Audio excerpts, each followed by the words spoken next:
Strange creatures known as Faceless Ones lurk in the depths of Ulduar. One of their mightiest commanders, General Vezax, guards the twisted passages leading to the prison of Yogg-Saron.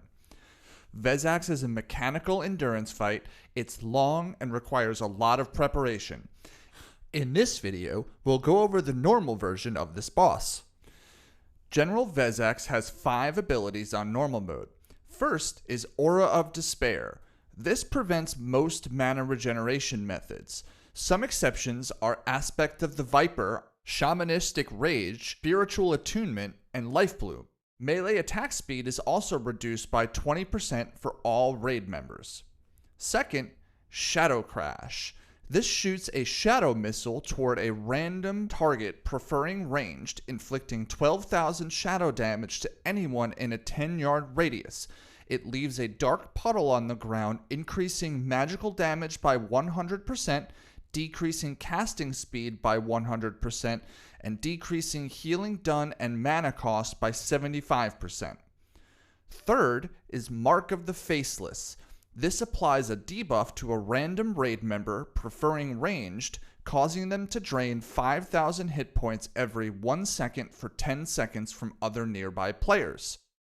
Vezax will heal for 20 times more health than his drains, or approximately 100,000 for each tick. Fourth is Searing Flames. This inflicts 15,000 fire damage and reduces armor by 75%.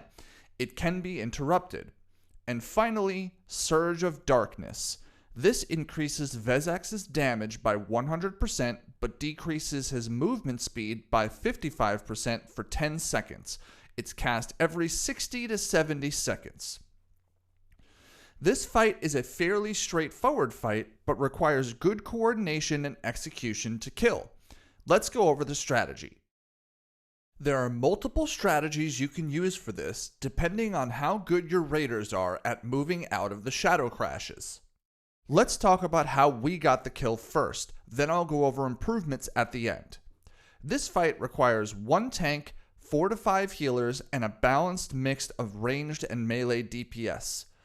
Paladin tanks have a rough time on this fight due to the mana regeneration, so we highly recommend any other tank class for this fight. Druids are especially great as they can use Barkskin for every single Surge of Darkness. All other tanks will have to rotate a cooldown and an external cooldown with healers. Separate your ranged DPS into groups of 2 or 3 people and have them spread out in a semicircle around the boss. All melee DPS and healers will stack in melee range. Set up a 3-player interrupt rotation for Searing Flames. Not a single one can go out the entire fight.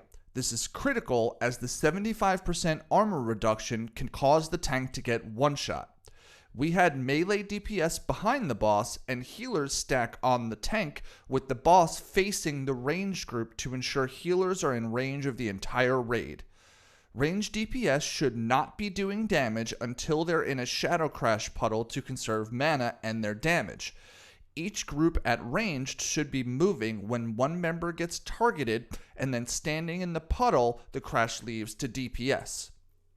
If you get Mark of the Faceless, run out quickly. Warlock teleports, Mage blinks, Druid cat form and sprint, Hunter disengage, all are great options to quickly move.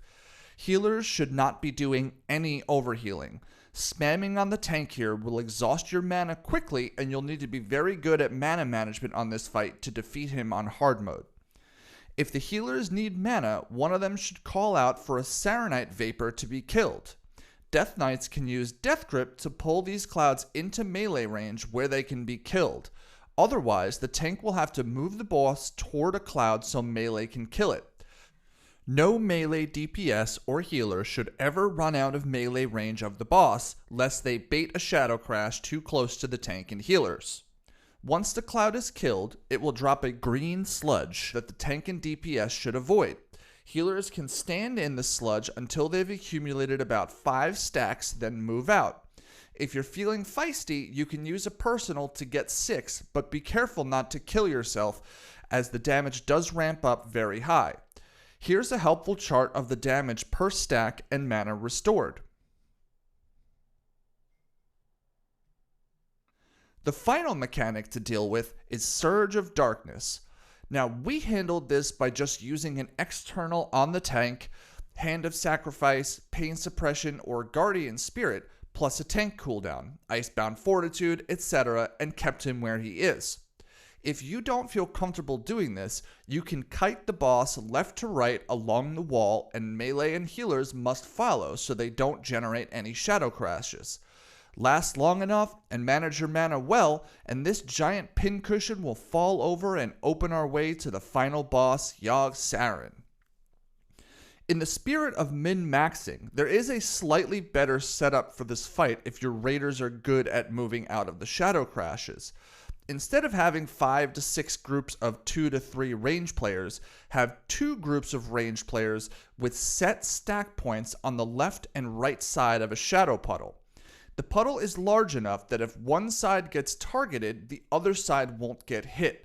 Raiders should always be standing on the left or rightmost side of their shadow puddle, and if the opposite group's shadow puddle expires, they'll move closer to the opposite group standing on the edge of the shadow puddle.